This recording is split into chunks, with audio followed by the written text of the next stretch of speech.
In this tutorial, I want to show the differences between programming in a script file as opposed to a function file in MATLAB. So I'm using the same example that I used in the first lab session, solving for the roots of the quadratic equation. So this first file here is a script file, and the second file is a function file. The main differences between the two is the way that inputs and outputs are handled. In the case of the script file, inputs have to be either hard-coded into the script file, or they have to be declared in the workspace, read into the script file, and then the outputs would have to be read back into the workspace. In the case of the function file, the inputs have to be read in from outside, and the output is given back to the user. Now the only things that you output from the function are the things that you want. So in this case, the only thing that I can return from this function is x. I cannot return the determinant. I cannot return anything else inside of this function because I've only declared that I'm returning the vector x.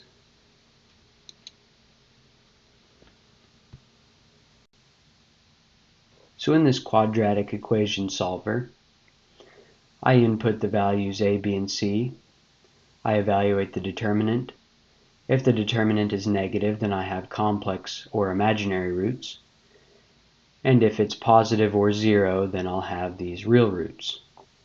And then here I'm outputting those results to the command window. So if I run this, you'll expect that I get an error because I've commented out a, b, and c. And so when the determinant is evaluated, a, b, and c do not exist. I'll show this using the debugger. So whenever you click on one of these horizontal lines, you set a breakpoint in the code. So I'll show you what that does. If I run this function, or this script file, then I'll evaluate all prior statements, which here I'm not evaluating anything because everything is commented out. And then I'll have my determinant here that I need to then evaluate by clicking step. But you'll see that b, a, and c do not exist, and therefore I cannot evaluate this determinant. Now if I uncomment here and run it again, now I can see that b, a, and c do exist, and so I expect that I can evaluate the determinant. And so the determinant is positive, it's 25, so I will have real roots. So here I evaluate those roots. You can see the answers are 2 and negative 3, and then my output is in the format given here. So my roots are given here to 5 decimal places because of this, to 2 decimal places because of this, and the format is a floating point number. x1 is the first value in the vector x, x2 is the second value in the vector x. And so what I want to show here is that if I comment this again, you may expect that I can't run this code because a, b, and c have not been declared. What you'll find out though is that I can. The reason being that the workspace hasn't been cleared. And so everything that I do here takes whatever exists in the workspace. And so if I clear the workspace and then try to run this, I'll get the same error as before. I haven't declared these variables. So whether or not this is good or bad is up to you, but you have to know how MATLAB operates. And so this editor window, script files within the editor window, they take inputs from the workspace, whether you want it to or not, and then they'll use them to evaluate whatever you have in here and output whatever you have in here. And so these scripts output everything in the file, not necessarily to the command window, but it'll output it to the workspace. So if I uncomment this and run again, I'll end up with all the declarations that I made in here will be output to the workspace. Now this can be a problem. Say I change the value of a, and so now I expect to get an imaginary root. So I run, let me clear the workspace in the command window just so I can show this more clearly. So if I run that, I end up getting what I expected. X is an imaginary root.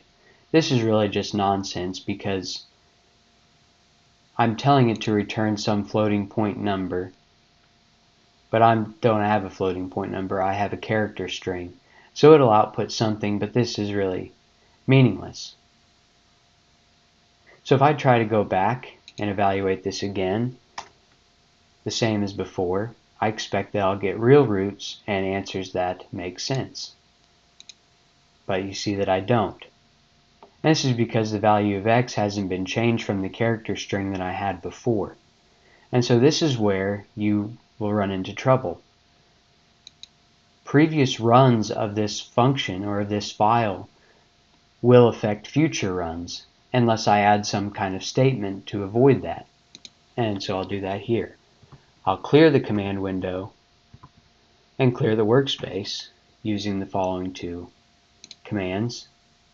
And then running this again, I get what I expected.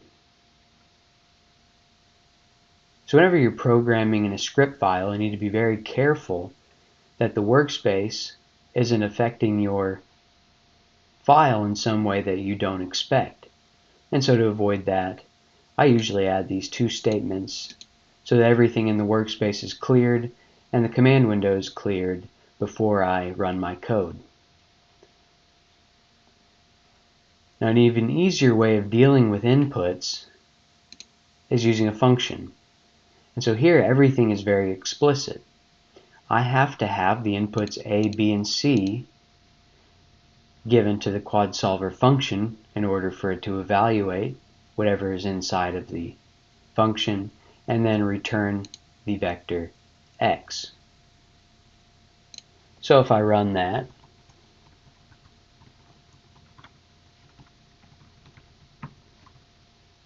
using the same roots from before that are currently in the workspace, then I'll get the same results that I got before. Now you need to be careful, of course. I could only do this because A, B, and C existed in the workspace. If I clear the workspace and try that same call again, it can't run because A, B, and C don't exist, and so I would have to either declare A, B, and C or set them inside of that function call, and then I'll get the answer that I expect again. Now something to watch out for with the function file is that this vector x must be returned. And I'll show you what I mean. If I get an imaginary root, then I'll step inside of here and I'll evaluate the statements inside. And so let me show you that. So if I change this, then I expect to get an imaginary root. Well, you see that there's been no output argument x assigned in the call to this function. So what's happened, and I'll show you using the debugger function. I'll run this again, and here I am debugging the code. I evaluate the determinant. I find that it's negative, and so I'm going to evaluate the statements here. There's nothing to evaluate. X has not been assigned, and so when MATLAB looks to return the vector x to the user, it has nothing to return. And so it gives me an error. So to avoid that, I've added this statement saying that x equals 0, which is not true, but I need to have some declaration for the variable x. I need to return something to the user. And so running this again, for a real root, I get the answer that I was expecting. So what I wanted to illustrate here is that input handling using functions is quite strict and therefore less prone to error than is programming using script files. So just to show that again, here's using the function file.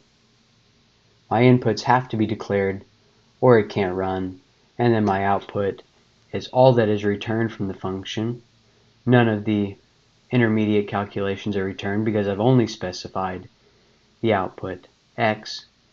But if I use this QuadSolver script, then I'm really depending on what's done in the workspace unless I add this clear statement at the top. So really the major differences are in handling inputs and outputs, and this is just something to keep in mind whenever you are programming in your subsequent assignments.